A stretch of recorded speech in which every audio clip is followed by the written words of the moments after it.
When Japan beckons, you might like to try a visit to the island of Kyushu if you prefer your travels to be off the beaten path.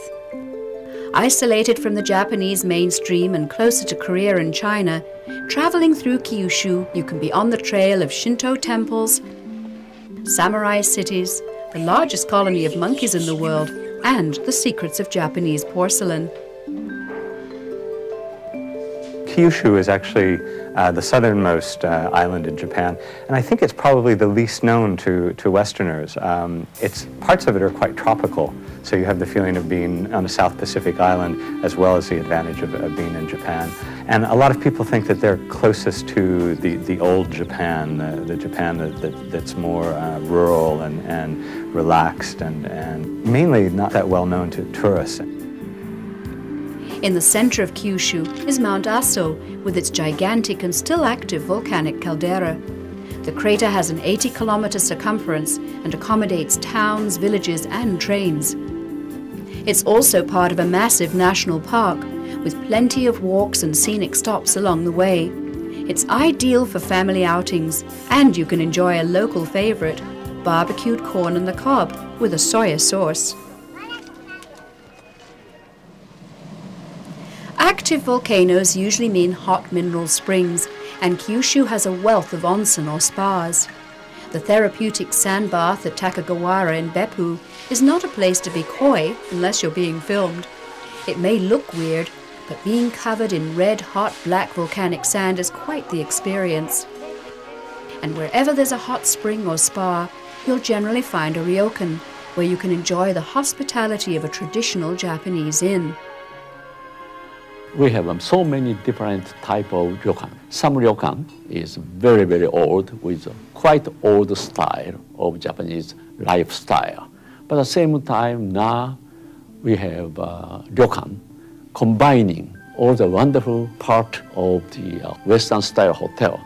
So some ryokan, you can stay, of course, on tatami mat, but some ryokan even have a Western style bed to give the comfort. The ryokans are generally owned and managed by ladies known as okami. Some inns have been in their families for generations, and you're treated as if you were an honored guest staying in a private home.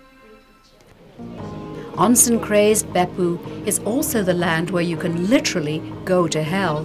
The hells, or jigoku, are a collection of colored and intermittent hot springs, some jetting as high as 20 meters into the air.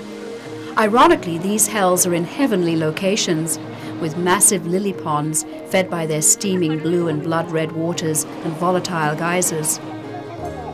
The water is so hot you can even boil eggs.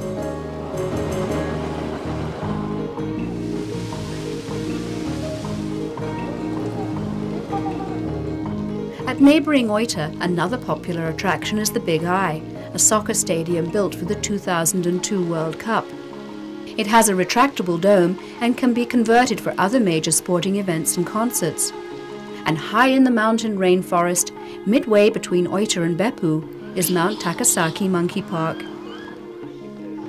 It's mealtime. A feeding program was instituted over 60 years ago when the monkeys started raiding nearby farms. And today over 2,000 wild Japanese monkeys live here in 3 separate colonies and are free to roam the mountain.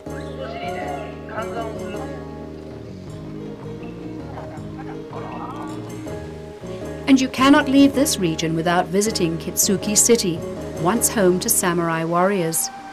Built in 1394, Kitsuki was the castle home of Lord Matsudaira and now houses a collection of samurai armor and weaponry.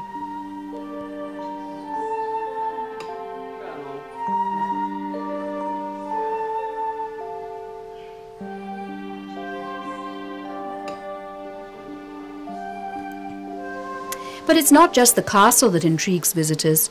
Barely 150 years ago, warriors walked these streets and built their homes here. Mr. Nishi, the curator at Ohara Tai, describes the lifestyle of the samurai. May I play as a lord? And shows you how a lord would have greeted his guests. This is the flight style. And like this. The samurai code was based on a combination of Confucianism, Buddhism, and Shinto. still very important aspects of Japanese life. For more information, visit our website on topoftheworld.net.